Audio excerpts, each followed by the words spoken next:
I'm scared to death to go home. I don't want to be in the situation to have to go home and say to my daughter, Daddy's not going to be living here anymore. Me and my wife had a big fight, which we still haven't resolved. I spoke to my daughter as well. My daughter's 5.5 years old. She said, oh, miss you, Daddy. I said, oh, miss you too, darling. Really love you. And then said, can I speak to Mummy? I said, oh, miss you. She goes, oh. I said, you miss me? I've been really busy. I want to be with my wife. I love my wife. But we don't have that many things in common. We've got a lot of different things that we value and that we're interested in. What's going to happen when you go there? Have to make a decision? What's changed? I'm working even harder. I'm doing, really early mornings to late nights. I've got outside interests as well, which she doesn't like. What are your outside interests? I play in a band. But you could be there because you could give up the band. Yeah. And she'd like you to do that. Yeah. What instrument do you play? Guitar. Tell me what it feels like when you play the guitar. Look at that. What did you just think? It's astonishing. Yeah, it's astonishing. That's a great word. It's like being a god. It's like being a god. Yeah. And when you go home with your wife, how significant do you feel? What do you think the chances of him giving up the band are? No. No way. No way. He'll give her up before he'll give up the band. We had a fight about that about a year ago. It was a case of you will do something about this or else. And we came to a compromise. And what was that compromise? That I would only play, 3 times a month, something like that. I see. She's saying, here's something that makes him feel like a god, and the maximum you can be godlike is 3 times a month. And here's what I want from you. By the way, I love you. But she wouldn't see it that way, I'm sure, because what she's saying is you're not here with your family, you're not here with me, you're not here with your kids, you're not here with whatever. She has a different perspective, fairly. But I want you to see his window on the world first. Do you love your wife? Yes. Why'd you pause? I'm questioning it. Yeah. The reason he's questioning it is because he's not fulfilled there. So if I'm not fulfilled, how could I love her? And if she doesn't want me to be completely fulfilled, how can I love her? And even if I love her, I don't want to believe I love her because then I'm trapped. How far off am I? Bang on. Well, if I asked your wife, what's her name? Andrea. If I asked Andrea, score Neil for me, how significant does he make you feel? Let's do that. I want to switch hats. You're in her body right now. Mm-hmm. And I'm asking you, Andrea, tell me about Neil over there.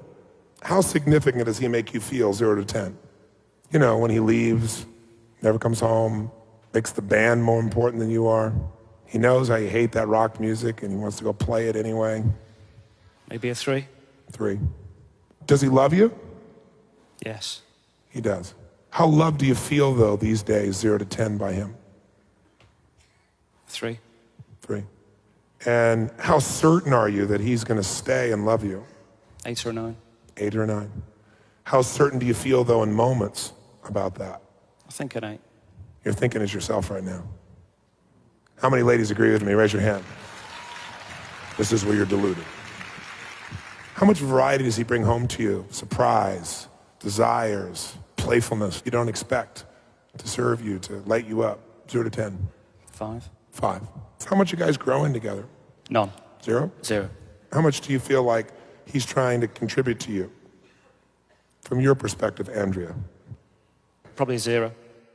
So here's a man who wants to contribute nothing to you. On a 0 to 10 thinks you're a 3 in importance. On a 0 to 10 thinks you're a 3 of love. Give you a 5 of variety, but he's sticking around at an 8.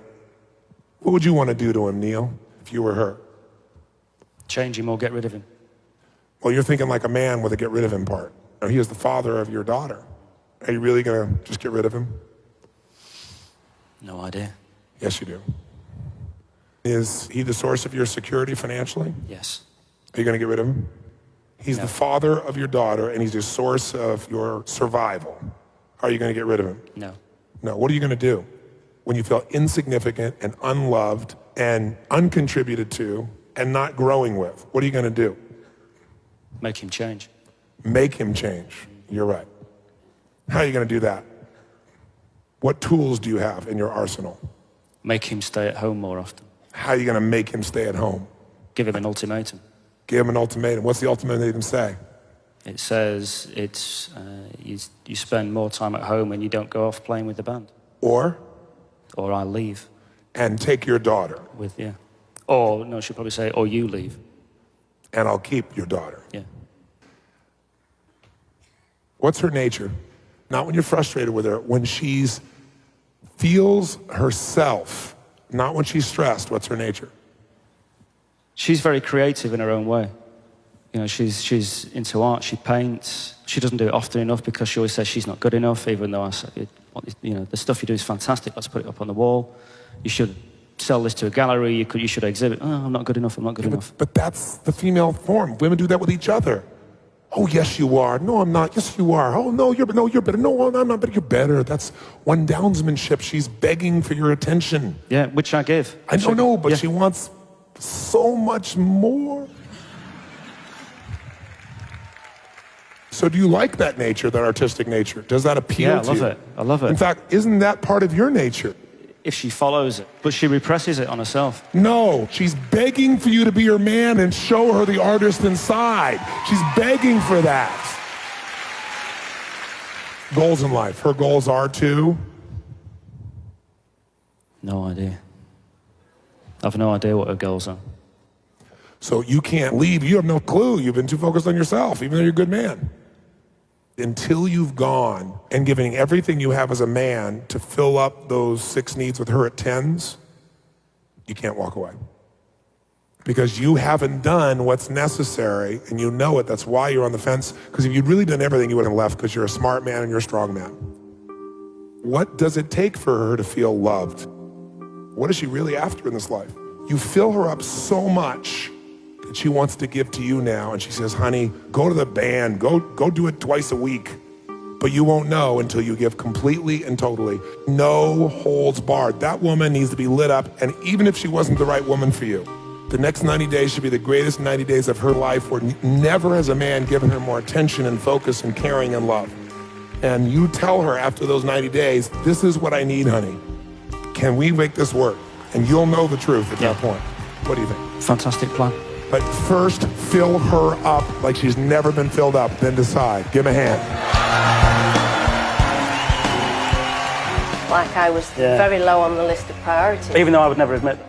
But now it's completely switched around. So I just think it's amazing.